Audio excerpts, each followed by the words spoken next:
Students, ये थोड़े से ना इस चीज़ को और समझ लो आप लोग। ये कुछ एक फार्मूला है वो यूज़ किए हैं, तो अपन थोड़ा सा समझ लेते हैं। फर्स्ट जो फार्मूला है इलेक्ट्रिक करंट। करंट का जो फार्मूला है आपको पता है Q अपॉन टी होता है, यानी कि पर यूनिट टाइम में जितना चार्ज फ्लो होता है उसी को अपन क्या बोलते हैं, करंट बोलते हैं उसको।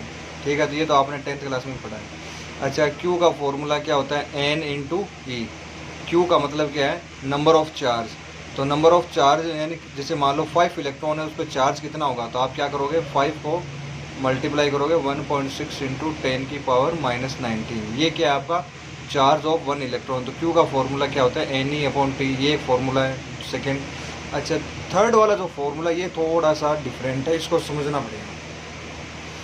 इन case of electron revolving in a circle of radius r with speed v, period of revolution of the electron is, यानी कि पीरियड ऑफ रिवोल्यूशन यानी कि अपने को ये फाइंड करना है कि टोटल ये जो रिवोल्यूशन है उसमें कितना टाइम लगेगा, यानी 1 रिवोल्यूशन में कितना टाइम लगेगा।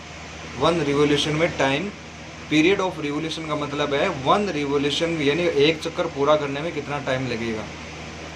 तो स्टूडेंट्स, इसको आप ऐसे समझ सकते हो, जैसे कि मान लो ये आपके पास कोई सर्किल है और ये है ना सर्किल की क्या रेडियस है। यहाँ आपके पास कोई इलेक्ट्रॉन है और इसकी वेलोसिटी v है इस तरीके से, और वो ऐसे मतलब फास्ट ऐसे घूम रहा है।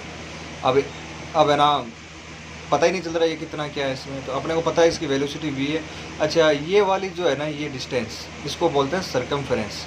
यानी ये डिस्टेंस यानी कि सर्कमफेरेंस कितनी होती है आपको पता है, 2πr होती है। सर्कमफेरेंस क्या होती है, 2πr होती है। तो आपको ना फॉर्मूला याद होगा टाइम का। टाइम का फॉर्मूला क्या होता है, टाइम का फॉर्मूला होता है डिस्टेंस अपॉन स्पीड या वेलोसिटी या स्पीड जो भी कह दो, यहाँ पे जो भी आप कहो। तो यहाँ डिस्टेंस यानी ये पूरी डिस्टेंस कितनी है, 2πr डिस्टेंस है आपकी, 2πr डिस्टेंस दे रखी है आपको स्टूडेंट्स 2πr, एंड वेलोसिटी या स्पीड जो भी है वो कितनी है आपकी v। तो यानी जो रिवोल्यूशन का टाइम है यानी एक चक्कर पूरा करने का जो टाइम है वो कितना हो जाएगा, 2πr अपॉन v यानी कि वेलोसिटी। इस तरीके से आप लोग कर लेना इसको। ओके स्टूडेंट्स, अब बात करते हैं फ्रीक्वेंसी ऑफ रिवोल्यूशन, यानी कि एक सेकेंड में कितने चक्कर पूरे करेगा, फ्रीक्वेंसी निकालनी। तो फ्रीक्वेंसी आपको ना मैंने पहले भी एग्जांपल बताया था। कोई भी काम कर रहे हो, सपोज करो आप है ना 10 मिनट में या फिर आप 10 सेकेंड में मान लो कुछ काम कर रहे हो, कुछ भी 10 सेकेंड में आप खाना खा रहे हो, 15 रोटी खा गए 10 सेकेंड में। 10 सेकेंड में आप 15 रोटी खा गए, तो 1 सेकेंड में बताओ कितनी रोटी खाई। वो क्या फ्रीक्वेंसी हो जाएगी कि पर सेकेंड में कितना काम हो रहा है, पर सेकेंड में कितना काम हो रहा है, उसे अपन क्या नाम देते हैं, फ्रीक्वेंसी। अब यहाँ अपन रोटी नहीं खा रहे हैं, यहाँ क्या हो रहा है, रिवोल्यूशन हो रहा है, इसलिए अपन क्या नाम देंगे इसको, फ्रीक्वेंसी ऑफ रिवोल्यूशन। तो जो टाइम निकाला है ना आपने, जो टोटल टाइम निकालना है कि period of revolution of the electron is 2πr upon v। पर सेकेंड अगर निकालना है कि एक सेकेंड में कितना ये मतलब चला जाएगा, एक सेकेंड में कितना वर्क होगा, कितने रिवोल्यूशन कंप्लीट करेगा, तो अपन जो टाइम है ना इसको क्या कर देते हैं, अपन उल्टा कर देते हैं, 1/t कर देते हैं। तो ये 1/t क्या हो जाएगा, v अपॉन 2πr। जैसे एक चक्कर को पूरा कंप्लीट करने पर, वापस समझना मेरी बात को, यहाँ पर देखते हैं। मान लो ये टाइम निकाला था अभी अपन ने, टाइम क्या निकाला, 2π अपॉन v। मान लो ये आ गया 5 सेकेंड, ये कितना आ गया, 5 सेकेंड। 5 सेकेंड में ये एक चक्कर पूरा करता है, तो एक सेकेंड में कितना चक्कर पूरा करेगा, कितना दूर तक जाएगा। एक सेकंड में कंप्लीट चक्कर तो पूरा करेगा नहीं, लेकिन एक सेकंड में कितना मतलब डिस्टेंस कवर कर लेगा, तो अपन क्या करेंगे, 1/5 करेंगे।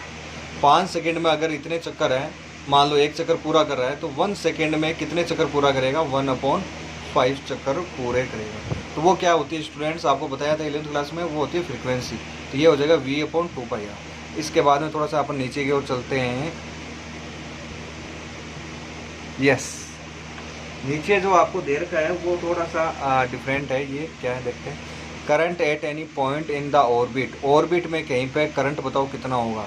तो करंट का जो फॉर्मूला है, I = charge following in 1 revolution into number of revolutions पर सेकेंड। तो स्टूडेंट्स आपको इसमें दे रखा है कि करंट कैसे निकालें। तो charge following in 1 revolution into number of revolutions पर सेकेंड। यार ये तो बड़ा ही कन्फ्यूजिंग सा लग रहा है, ये क्या कैसे कर दिया। मैं आपको थोड़ा सा अलग तरीके से समझाता हूँ उसको। देखो हाँ, ये अपने को तो ये समझना, अपने को तो अपना काम होना चाहिए, समझ में आना ज़रूरी है। चाहे बुक वाला समझाए चाहे मैं समझाऊँ, तरीका राइट होना चाहिए बस। तो आई का फॉर्मूला अभी अपन ने पढ़ा था, एन ई अपॉन क्या होता है, टी होता है, यानी कि टाइम होता है। ठीक है, एन ई, देखो एक इलेक्ट्रॉन की बात हो रही है ना। तो एन की वैल्यू क्या होगी 1, और जहाँ घूम कौन रहा है यहाँ पे, इलेक्ट्रॉन। तो ऊपर तो ई की जगह ई आ जाएगा, एन की जगह मैंने रख दिया 1। अच्छा, इन टू में यहाँ पे देखो ये क्या है, 1/T है ना, इसको अपन ऐसे भी लिख सकते हैं 1/T, है ना, 1/T। अच्छा, 1/T की वैल्यू क्या है, V/2πr। तो मैं यहाँ पे क्या लिख दूंगा, E इंटू 1/T की वैल्यू क्या है, V/2πr। ये अभी अपन ने निकाला था ना ऊपर, तो यहाँ पर लिख देंगे V/2πr। ठीक है, बन गया काम। तो ये आ जाएगा EV/2πr। ये देखो ये आ गया EV/2πr। इस तरीके से आपको ये काम करना है। और ये समझ लो, ये कुछ एक फॉर्मूले हैं, इसको आप थोड़ा सा ध्यान से देख लेना। Thank you, have a nice day. और बाकी का जो नेक्स्ट वीडियो है वो भी आप देख लेना, आगे आपको और पढ़ाया मैंने। और थोड़ा सा क्या है कि मैं ना यहाँ पे थोड़ा सा बिजी चल रहा हूँ, सलार शहर हूँ। यहाँ पे क्या है, कोरोना संक्रमण काफ़ी फैल गया है और काफ़ी ज़्यादा दिक्कतें आ रही है, घर से बाहर निकलने नहीं दे रहे हैं और काफ़ी ज़्यादा हंगामा मचा हुआ है। इसलिए थोड़ा सा मेरे को टाइम नहीं मिल रहा बच्चों। तो थोड़ा सा मैं फ्री होता ही मैं बड़े बड़े वीडियो बना के भेजूँगा। थोड़ा सा मैं यहाँ से निकल जाऊँ, निकलने नहीं दे रहे। Thank you, have a nice day.